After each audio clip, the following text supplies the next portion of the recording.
నమస్తే రమ్మగారు. నమస్తే జయ. రమ్మగారు, సాధారణంగా వంట చేసేటప్పుడు వంటింట్లో ఆడవాళ్ళు చేసే చిన్న చిన్న మిస్టేక్స్ ఉంటాయండి. వాటిని సరి చేసుకుంటే చాలా మంచిది కదా. ఎలాంటివి చేస్తుంటామండి? తెలిసి తెలియక, కావాలని కాదు, అన్ఎక్స్పెక్టెడ్గా బై మిస్టేక్ జరిగిపోతూ ఉంటాయి కొన్ని. అవి వేటిని మనం సరి చేసుకోవాలి? అలవాట్లలో పొరపాట్లు ఎస్, చిన్న చిన్నవి, కొన్ని ఆరోగ్యానికి చేటు, అవును. కొన్ని ఆరోగ్యానికి చేటుగా ఉంటాయి, కొన్ని ఏమో చూడ్డానికి బాగుండవు, కొన్ని శాస్త్రం ఒప్పుకొని పనులు. కరెక్ట్ అండి. ఎవరైనా చేసేదే. ఇప్పుడు స్నానం చేయకుండా వంట చేయకూడదు అనే సిద్ధాంతం ఒకటి ఉంది జయ. స్నానం చేసి వంట చేసుకోవాలి. స్నానం చేయకపోతే మనం రాత్రి నిద్ర తాలూకు స్ట్రెస్ ఇవి పడుకునే చోట నుంచి వచ్చి వంటలోకి దిగిపోకూడదు. పొద్దున స్నానం చేసేసి వంట చేస్తే ఫ్రెష్గా ఉంటుంది. అవును. అయితే వంట అయ్యేసరికల్లా చెమట పోస్తుంది కదా, అంటే మళ్ళీ స్నానం చేస్తే సరిపోతుంది. మళ్ళీ ఒకసారి మొహం కడుక్కుని బట్టలు మార్చుకుంటే సరిపోతుంది. వంట అనేది అంత బృహత్తర కార్యక్రమం కదా. మనం ఏం పొయ్యి దగ్గర కూర్చుంటున్నామా? ఇప్పుడు స్టవ్, ఇండక్షను, అంతే, మైక్రోవేవ్, లేకపోతే రైస్ కుక్కరు, ఇవే కదా మనం వాడుతున్నాం. ఇంట్లో వంటిళ్ళల్లో ఖచ్చితంగా ఎగ్జాస్ట్ ఫ్యాన్ ఉండేలాగా పెట్టుకోండి. చిన్న చిన్న ఇళ్లల్లో కూడా, చిట్టి వంటిళ్ళైనా ఒక ఎగ్జాస్ట్ ఫ్యాన్ ఉంచుకోండి. ఇప్పటిదాకా లేకపోతే అందరి ఇళ్లలోనూ చిమ్నీలు ఉంటున్నాయి, ఎగ్జాస్ట్ ఫ్యాన్లు ఉంటున్నాయి. ఎగ్జాస్ట్ ఫ్యాన్ ఉంటే ఏమవుతుందంటే గాలి బయటికి వెళ్ళిపోతుంది, ఆవిరి బయటికి పోతుంది, నూనె వాసనలు బయటికి వెళ్తాయి. మనకంత చెమటగా, ఉక్కగా, బంకగా అలాగేం ఉండదు. ఎవరింటి కిచెన్లో ఎగ్జాస్ట్ ఫ్యాన్ లేదో పల్లెటూళ్ళల్లో కూడా ఎగ్జాస్ట్ ఫ్యాన్ పెట్టుకోవచ్చు. రకరకాల ఫ్యాన్లు, లైట్లు పెట్టుకుంటాం కదా, దాంతోపాటు ఇది కూడా పెట్టుకుంటే ఇల్లు శుభ్రంగా ఉంటుంది. మీకు కూడా కొంచెం ఫ్రెష్ ఫీల్ ఉంటుంది. ఆ ఇంట్లో మా వంట చేసిన ఘాటు వాసనలన్నీ ఇల్లంతా చుట్టుముట్టకుండా బయటికి వెళ్తాయి. ఇది ఒక పద్ధతి. సూపర్. అయితే స్నానం చేయకుండా వంట చేయొద్దు, మెయిన్ రూలు. ఎప్పుడో ఒకప్పుడు హడావిడిగా చేసేయాల్సి వస్తుంది, తప్పదు. ఇంకా అవకాశం లేనప్పుడు చేసేసుకోండి. అవకాశం ఉన్నప్పుడైనా 12 దాకా ఉండి 12కి స్నానం కాకుండా పొద్దున్నే ఓ చెంపు పోసుకోండి. తర్వాత కావాలంటే హెన్నా పెట్టుకోండి, మీ ఇష్టం, మళ్ళీ చేయొచ్చు. హెన్నా పెట్టుకోవాలి, ఆ వాటి కోసమే కదా ఆగుతాం కదా జయ.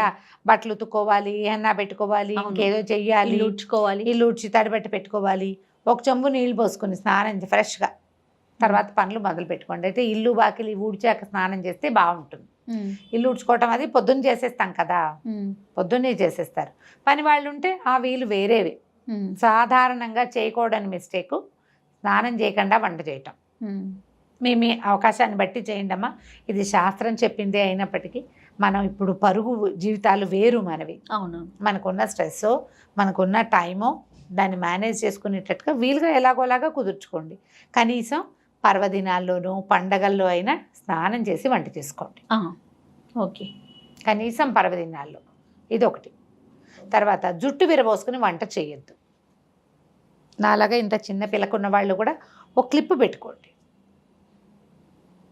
ఈ వంట చేసేటప్పుడు హెయిర్ మన స్టవ్ మీద కానీ, వంటలో కానీ, నేల మీద కానీ పడితే చీదరగా ఉంటుంది చూసే. తర్వాత జుట్టు ఎంతసేపు ఇట్లా అనుకుంటూ వంట చేయొద్దు. అసలు తల మీదకి చెయ్యి వెళ్ళకూడదు. అది దరిద్రహేతు అని నేను చెప్పనమ్మా, శుభ్రం కాదని చెప్తా ఖచ్చితంగా. వెంట్రుకలు రాలుతాయి, పెద్దవే రాలకల్లా. ఇప్పుడే స్టార్ట్ అవుతున్న చిన్న వెంట్రుక కూడా రాలుతుంది, చేసే పదార్థంలో పడుతుంది. అవును. ఈ మిస్టేక్ చేయొద్దు. జుట్టు విరబోసుకొని ఉండద్దు. దేవుడి పూజని జుట్టు విరబోసుకొని చేయకూడదు. వంట అదే శ్రద్ధగా చేయాలి. వంట చేసేటప్పుడు దుమదుమలాడుతూ, తిడుతూ, విసుక్కుంటూ చేయబోకండి. మీరెంత ప్రశాంతమైన ఆలోచనలతోటి వంట చేస్తారో, ఎంత తాపీగా, ఎంత టైం మేనేజ్మెంట్తో వంట చేస్తారో, వంట అంత చక్కగా కుదురుతుంది. తినే వాళ్ళకి కూడా బాగుంటుంది, వాళ్ళ ఆరోగ్యానికి కూడా మంచిది. మన భర్త, మన పిల్లలే తింటారు ఎక్కువగా. ఎప్పుడైనా గెస్ట్లు వస్తారు, ఎవరికైనా ఎక్స్ట్రా వండాల్సి వచ్చినప్పుడు విసుక్కోబోకండి. ఇవి చేయకూడదు అని చెప్తారు పెద్దలు చెప్పే మాటలు. అదేలేండి. విసుగ్గా వంట చేస్తే దాని ఎఫెక్ట్ దాని మీదకి వెళ్తుంది, వంట మీదకి. రుచి కుదిరినా కూడా మన మనసు అందులో లేదు. అవును కదా. రుచి కుదరచ్చు, ఒక్కొక్కసారి కుదురుతుంది. మనకు వంట బాగా చేయి తిరిగిన వంట అయితే ఆ నిద్రలో వేసిన తాలింపులు, ఉప్పు, కారాలన్నీ సరిగ్గానే ఉంటాయి. ఫోకస్డ్గా చేయండి వంట. వంటిల్లు శుభ్రంగా ఉంచుకోండి. తరచుగా ఉన్న వస్తువులు, పప్పు, చింతపండు, మిరపకాయలు రవ్వలు పిండ్లు ఉంటే వాటిలలో ఏమైనా పురుగు పట్టిందేమో అబ్జర్వ్ చేసుకోండి. వంటింట్లోకి కొంచెం ఎండ గాలి వెలుతురు తగిలేలాగా ఉంచండి. ముందు దేవుడి గది ఎంత శ్రద్ధగా తుడుచుకుంటామో అట్లా శ్రద్ధగా వంటలు తుడవండి. రోజుకు 2 సార్లు తడిబట్ట పెట్టడం మంచిది. వంటింట్లో కాస్త నీళ్ళు చల్లి తుడుచుకున్నా సరే అంతే. స్టవ్ తొడవకుండా గట్టు తొడవకుండా రోజువారీ వంట చేయొద్దు. పొద్దునే కుదరలేదు 9 గంటలకైనా సరే, 9ంటికి కుదరలేదు మధ్యాహ్నం అయినా సరే, మధ్యాహ్నం కుదరలేదు రాత్రి అయినా సరే, ఖచ్చితంగా కిచెన్ గట్లు అవి తుడుచుకోండి. ఆ గట్టు తుడిచేటువంటి క్లాతుల్ని రెగ్యులర్గా మార్చేసేయండి. దాంట్లో చాలా జర్మ్స్ ఉంటాయి. సింక్ క్లీన్గా ఉంచుకోండి. డస్ట్బిన్ ఎప్పుడు సింక్ కింద ఉంచొద్దు. కిచెన్లో ఉంచుకోవద్దు, బయట ఉంచుకోండి, బాల్కనీలో ఉంచుకోండి. ఓ కవర్ పెట్టుకుని చెత్త అంతా అందులో వేయటం, ఇది పట్టుకెళ్ళి అందులో పడేసుకోవటం, అట్లా ప్లాన్ చేయండి. కానీ మురిగ్గా శుభ్రంగా లేని డస్ట్బిన్స్ని వాటిని చీపురుని వంటింట్లో ఉంచకండి. చీపురు కూడా వంటింట్లో పెట్టద్దు, వంటింటికి బయట ఉండాలి అది. ఇవన్నీ మనకు ఆరోగ్యానికి ఆటే మంచిది కాదు. ఇంట్లో ఏమైనా బొద్దింకలు అవి ఉన్నాయా అబ్జర్వ్ చేసుకోండి. బొద్దింకలు ఉంటే వంటలో పడే అవకాశం ఉంది. మూతలు పెట్టకుండా ఏవి ఉంచద్దు. ఆయిల్ క్యాన్కి మూత, పాల మీద మూత, పెరుగుకి మూత, అన్నం పప్పు కూర చారు అన్నిటికీ మూతలు, లేదా 2 గిన్నెలు ఒకదాని మీద ఒకటి పెట్టి పై గిన్నె మీద మూత. ప్యాకెట్లు అవి ఓపెన్ చేసి వదిలిపెట్టద్దు. ఇప్పుడు మనకి క్లిప్స్ వచ్చినాయి, అవును, ఈ క్లిప్ పెట్టేస్తే సరిపోతుంది. లేదా ఈ కవర్ని ఇట్లా ఫ్లాప్ చేసి మన వెనక్కి తిప్పేసేస్తే కనుక ఇంకా చక్కగా క్లోజ్డ్గా ఉంటుంది. దానివల్ల పిండి అవి పాడైపోకుండా ఉంటాయి. డబ్బాలు ఉంటే చక్కగా డబ్బాల్లో పోసి పెట్టుకోండి. ఎప్పటికప్పుడు కిచెన్ని మిగిలిన ఇల్లు కంటే కూడా వంటింటి శుభ్రతకి ఎక్కువ ప్రాధాన్యత ఇవ్వండి. మీరు వంట ఇల్లు ఎంత శుభ్రంగా ఉంచుకుంటే అంత మీ జీవితం ఆరోగ్యవంతంగా ఉంటుంది. తర్వాత కిచెన్ సింకుల్లో రిపేర్లు ఉంటే, నీళ్లు కింద కారిపోతుంటే ఇమీడియట్గా ప్లంబర్ని పిలిచి ఆ పని చేయించేసుకోండి. జ్ఞాపకం పెట్టుకోండి, మనం వేస్ట్ చేసే బొట్టు నీళ్లు మన డబ్బు అట్లా వృధా అవుతుంది. కిచెన్లో ఎప్పుడు తడిగా చెమ్మగా ఉంటే ఫంగస్ ఫామ్ అవుతుంది. ఎప్పుడు శుభ్రంగా ఉంచుకోవాలి, డ్రైగా ఉండాలి కిచెన్. వంటిల్లు ఎప్పుడు డ్రైగానే ఉండాలి. శుభ్రంగా ఉంచుకోండి. దాన్ని శుభ్రంగా ఉంచితే ఇక మీరు ఏ తప్పులు చేయరు. ఇవే మనం చేసే పొరపాట్లు చేయాలి. దైనందిన జీవితంలో మనం ఈ పొరపాట్లే చేస్తాం. నూనె వేస్తామా, నూనె చేత్తో డబ్బాలు ముట్టుకుంటూ ఉంటాం. అందుకని ప్రతి నెల డబ్బాలన్నీ శుభ్రంగా తోమించుకుని పెట్టుకోవటం. ఓ పదార్థం అయిపోయింది, దాన్ని తోమి ఎండని వెళ్ళబెట్టుకుని ఇక శుభ్రంగా తుడుచుకుని మళ్ళీ ఫ్రెష్ వస్తువు పోసుకోండి. ఆ 1 కేజీన్నర 2 కిలోలు కందిపప్పు అయిపోయాక అదే డబ్బాలో మళ్ళీ కందిపప్పు పోయొద్దు. ఏదైనా పురుగు పట్టే అవకాశం పాత కందిపప్పు వల్ల ఉంటుంది. అయిపోగానే డబ్బా కడుక్కోవాలి. మొత్తం అన్నీ ఒకేసారి అయిపోవు కదా, కొంచెం ముందు వెనకగా అవుతాయి. డబ్బా అయిపోతే శుభ్రంగా కడిగేసుకోవటము, దాంట్లో చేయటం. ఎప్పటి డబ్బా అప్పుడు. ప్లాస్టిక్ వాడకాన్ని తగ్గించండి కిచెన్లో. చేయగలమా?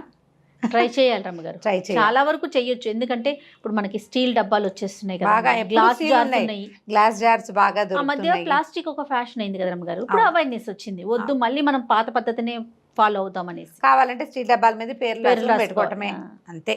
లేదా సైజుల వారీగా ఉంచుకుంటే ఈ సైజ్ దాంట్లో ఇది, ఈ సైజ్ దాంట్లో ఇది అని మనకు జ్ఞాపకం. ఎవరి వంటింట్లో వాళ్ళకి తెలిసిపోతుంది. డబ్బా చూస్తే కొత్త వాళ్ళకే అర్థం కాదు. అదే చింతపండు ఉప్పు లాంటివి స్టీల్ వాటిలలో వేయకుండా గ్లాస్ వాటిలలో వేసి పెట్టుకోండి. గ్లాస్ జార్లో పెట్టుకోండి.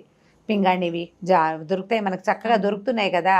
అట్లా ఏదైనా అంటే మనం ప్రధానంగా ఏంటంటే ఈ తప్పుల వల్లే మనకి అనారోగ్యం రావడానికి అవకాశం ఉంటుంది. అవును, మురికి దుమ్ము, పాత వస్తువు ఉండిపోవటం, పాత ఉన్న దాంట్లోనే వేయటం, పురుగు పుట్టి పై వస్తువు పాడైపోవటం. ఎప్పటికప్పుడు కందిపప్పు, మినపప్పు, శనగపప్పు, పెసరపప్పు, పల్లీలు, ఎండుమిర్చి వీటిని చెక్ చేసుకోండి. ఎక్కువ తెచ్చామనుకో అడుగు వస్తువు పాడైపోవడానికి అవకాశం ఉంటుంది. ఎక్కువ అయితే కనుక నేనైతే ప్యాక్ చేసి ఫ్రిడ్జ్లో పెట్టినాను జయ. ఎందుకు అబద్ధం చెప్తాం, ఫ్రిడ్జ్లోనే ఉన్నాయి. అవునా? మా రవ్వలు మెట్రో నుంచి తెచ్చాను అనుకో, ఒకవేళ అప్పుడు మరి రవ్వ బయట పెడితే పురుగు పడుతుంది. ఏం చేయడం, మొత్తం మా ఫ్రిడ్జ్ పెద్ద బీరువా లాగా ఉంటుంది, బీరువాలో దోసి పెట్టుకోవటం. ఏం చేస్తాం? తప్పట్లేదు రమ్మగారు, ఏ వస్తువైనా పాడైపోతుంది. తప్పట్లేదు. ఎండు మిరపకాయలకి వెల్లుల్లికి కూడా పురుగు పడుతుంది అంటే చూడండి, మరి పురుగు పడుతుంది. మీరు వస్తువులు ఏమైనా తడి బట్టలు అలాంటివి ఉంచబోకండి. తడి వస్తువులు ఉంచొద్దు. పాడైన వస్తువు ఇమీడియట్గా డిస్పోజ్ చేసేయండి. రేపు ఎప్పుడో బాగు చేద్దామని అనుకున్నామంటే ఆ పప్పులలో ఉన్న పురుగులు మిగిలిన వాటికి పట్టేస్తాయి. బయట పెట్టేయండి ఎండలో. బాల్కనీ అవకాశాలు ఉంటే బాగుంటుంది. మళ్ళీ కొత్తగా ఫ్లాట్లు కట్టుకునే వాళ్ళు, కొత్తగా ఇళ్ళు ఏర్పాటు చేసుకునే వాళ్ళు మంచి వెంటిలేషన్ చూసుకోండి కిచెన్కి. బాల్కనీలోకి కిచెన్కి డోర్ ఉంటేనే మంచిది, మనకి గాలి వెలుతురు వస్తాయి. అవును అవును. ట్రై చేసి చూడండి. ఇప్పుడు ఇవన్నీ అందరికీ తెలిసినవే, నేను కొత్తగా చెప్పినవి ఏమీ లేవు. ఏమైనా 1-2 టిక్కులు పెట్టుకుంటే కనుక ఆ టిక్స్ని సరి చేసుకోండి. ఇవందరికీ తెలిసిన మాటలే, కొత్త మాటలు ఏం చెప్పట్లేదు. నేనైతే స్ట్రిక్ట్లీ 2 విషయాలు నాకు చెప్పాలనిపించేది ఏంటంటే, శుభ్రంగా ఉండి వంట చేయండి, మురిగ్గా వంట చేయొద్దు. శుభ్రమైన ఇంట్లో వంట చేయండి, అది మీకు మంచిది, ఇంట్లో వాళ్ళకి మంచిది. రైట్. నమస్తే. నమస్తే జయ.